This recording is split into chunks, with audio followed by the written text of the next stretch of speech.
आम्ही त्या आरक्षणाला नाही मोठे झालो, आम्ही देव सोडले, आम्ही देव सोडले म्हणून आम्ही आमची प्रगती झाली. बरोबर आहे की नाही? हे बाबासाहेबांची भूमी आहे आणि म्हणून सांगायचं आहे याच्या पाठीमाग एका स्त्रीचा हात आहे आणि ती म्हणजे रमाई. आणि म्हणून रमाई नसती तर बाबासाहेब झाले नसते. म्हणून सांगते ती माय आमची काय म्हणते, मला सुद्धा माझे साहेब हवे आहेत, परंतु कसे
रमाईचे शब्द आहेत.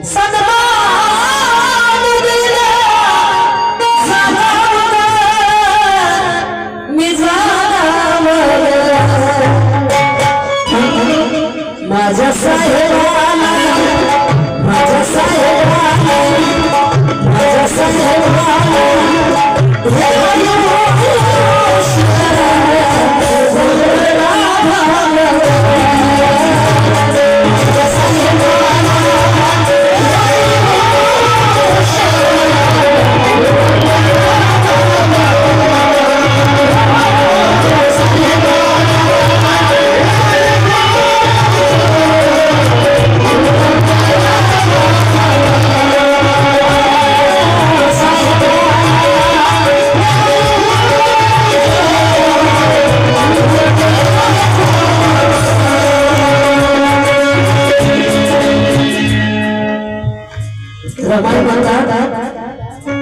माझ्या साहेबाला माझं आयुष्य लाभावं.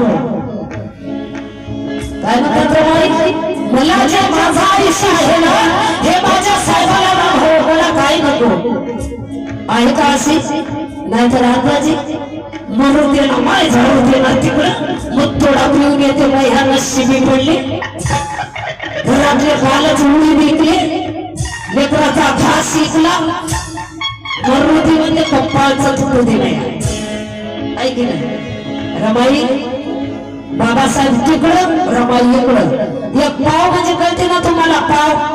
आता आम्ही ब्रेड चहा सगळं खातो, ते पाव असा दगड, त्या एका पावाचे 4 तुकडे बाबासाहेब करायचे आणि ते मी लपून खायचे, कोणाला दिसू नये.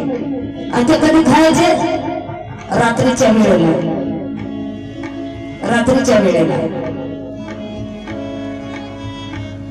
आणि आता आमचे हे रस्त्यावर गलीवर चरणार कुत्र 3 वेळेच भाकर खाऊन तर लगे फुटते तिकडं घेणते रस्त्यानं. पण ते गुटखा सुद्धा बाबासाहेबांना नाही भेटला. माय रमाईला उगाच टीबीची बिमारी झाली नाही, क्षयरोगाची बिमारी, अन्न वाचून क्षयरोग झाला रमाईला. पण आपल्या जर या कातड्याचा बाबासाहेबांनी रमाईला चप्पल छोडा करून जर शिवला ना तरी आपल्याला जे उपकार भेटणार नाही. आणि म्हणून ती माय म्हणते अगं उच्च शिक्षा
माझ्या साहेबाला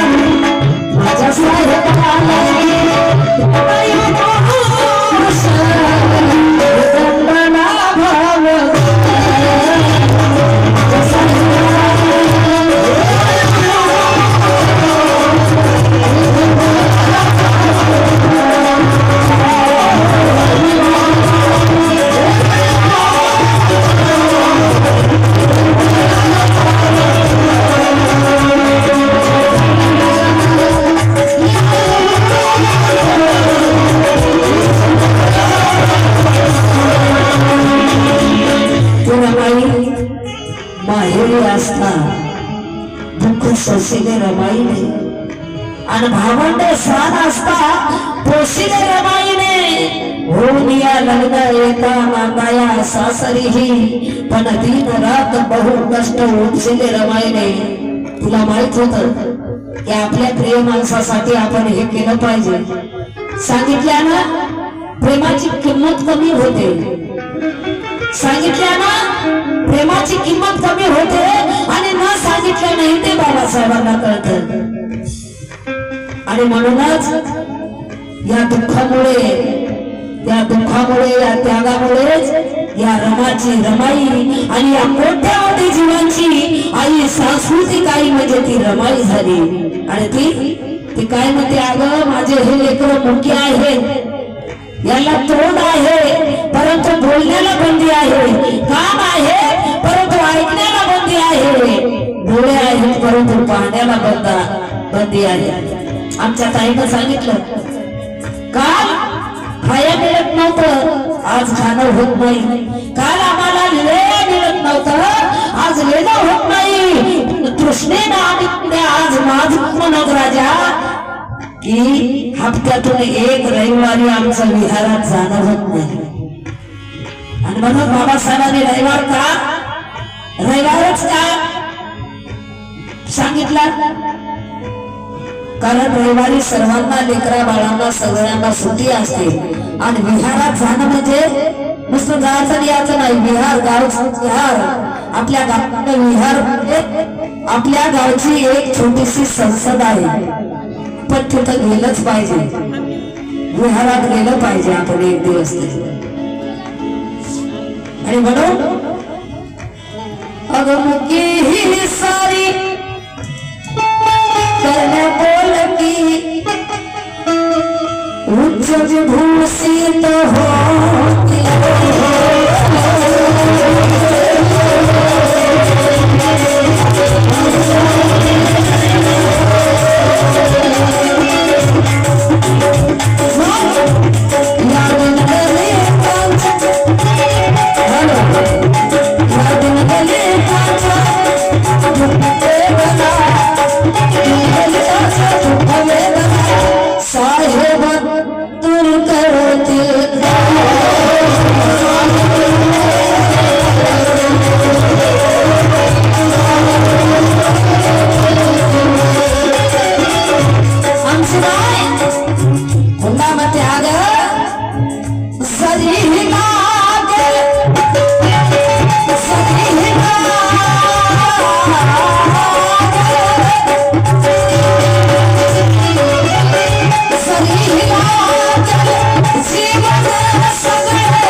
माझ्या साहेबाला माझ्या साहेबाला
शेवटी साहित्यिकामधून ज्ञाने ही साक्ष दे आणि गाताना गायकाची गाणी ही साक्ष दे. गाता रमाची राहुल वाचताना पुस्तकात स्वतःच्या डोळ्यामधले पाणी ही साक्ष दे. संभाजी इंगोले ठेकेदार यांच्याकडून हा एक दरेकर यांच्याकडून 50 रुपये दिले आहेत. तसेच महानंदाबाई संभाजी इंगोले यांच्याकडून 50 रुपयाची भेट दिली आहे. ऋणी आहोत त्यांना सुद्धा हे रमाईचे विचार केले ते सुद्धा काय म्हणतात. शेवटच्या तरवा आहे माझे दादा संजय गायकवाड आणि आज ते हयात माई मनोज राजा यांचे पटशिष्य जे तुम्ही कधी ऐकलं असेल त्याचं गाणं सोन्याच्या ताटात जेवते रे बाबासाहेबाची खांबा हे त्याचं फेमस गाणं होतं. आणि त्यानं त्या माझ्या भावानं हे गाणं लिहिलं. शेवटी काय लिहितात तुम्हाला माहित आहे. रमाईला परळ ते माटुंगा ते वरळी अशा ठिकाणाहून शेत जमा करायला लागत असेल. आणि त्या शेणाच्या गवड्या थापून त्या गवड्या पैशाला विकून तो पैसा बाबासाहेबांना पुरवत असेल. एवढा आज आहे का आपल्याला. तिनं रमाईचे रोजच शेणात हात भरायचे परंतु आज आमचे भरत नाही. म्हणून त्या मुंबईमध्ये सुद्धा परळच्या ढबक चाळीमध्ये राहत असताना नळावर अशी 10-12 बायाची गर्दी जमते आणि रमा जातात आणि त्या 10-12 बाया एकीमेकीमध्ये घुसघुसतात. कोणी म्हणतं बाई माझ्या नवऱ्यानं मला मंगळसूत्र केलं. दुसरी म्हणते बाई माझ्या नवऱ्यानं मला लक्ष्मी हार केला. तिसरी म्हणते बाई माझ्या नवऱ्यानं मला करण फुलं केले. आणि मग रमाईला विचारतात का ग रमा तुझ्या नवऱ्यानं तुला एकही दागिना नाही बनवला. रमाईला राग येतो. अगं तू तर बॅरिस्टराची पत्नी आहेस मग तुझ्या नवऱ्याने तुला एकही दागिना नाही बनवला. रमाईला राग येतो. भरलेला हंडा आपल्या कमरेवर आदळतात आणि घरी आल्याबरोबर बाबासाहेबांना बाहेरूनच म्हणतात अहो अहो ते काय नाही बाई मला दागिने हवे आहेत. बाबासाहेब विचार करतात रमाला कोणीतरी भडकवलंय वाटतं. काय झालं ग रामू? ते काय नाही बाई, मला दागिने हवे आहेत. बाबासाहेब रमाईची समजूत घालण्यासाठी खूप काय दागिने घेऊन देतात आणि घरी आल्याबरोबर आपल्या खोलीमध्ये जाऊन कुंकवाचा करंडा मात्र आपल्या हातात धरून आपल्या खोलीमध्ये जाऊन असे मागार टाकून उभे राहतात. रमा येतात, सर्व दागिने घेऊन घेतात, आरशात बघतात. बघून झाल्यानंतर रमाईला कुंकवाची आठवण होते. इकडं तिकडं शोधतात तर कुंकू दिसत नाही. मग बाबासाहेबांना म्हणतात, अहो आपण इथली कुंकवाची कधी पाहिली का? बाबासाहेब म्हणतात, रामू आता तू एवढे दागिने घातलेस ना, मग काय करायचं तुला या कुंकवाचा? अगं कशाला लावतेस तू हे कुंकू? रमाई मात्र समजूतदार होती. बाबासाहेबांचे शब्द ओळखताच सर्व दागिने काढून फेकून देतात आणि साध्या काळ्या मण्याची पोत बांधून बाबासाहेबांना म्हणतात, आहो आहो मला लावा कुंकू, मला लावा कुंकू. आणि म्हणूनच या रमाईची रमाई कशी झाली? अगं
शिक्षित करण्याला मग